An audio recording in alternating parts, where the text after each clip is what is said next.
Dalam nama Bapa, Putera dan Astaghfirullahalazim, kenapa doanya begitu? Apa yang kamu cakapkan tadi? Umi, saya Umi, Mei ni baru saja masuk Islam.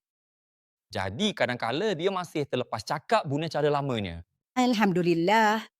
Kalau begitu, selepas raya ni, Umi akan segera aturkan ijab kabul kamu berdua ya. Sayang, jangan buka dulu hijabnya. Nanti kalau Umi masuk dan nampak kamu, kita boleh habis. suka hatilah. Lagipun, ini tak macam perjanjian kita pada awalnya, Faris. Aku penat asyik berpura-pura saja. Keputusan undiannya adil kan?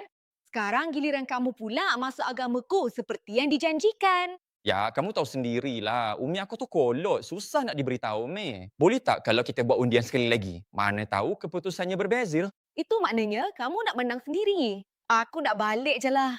Jangan cari aku selagi kamu tak boleh jadi lelaki yang ada pendirian.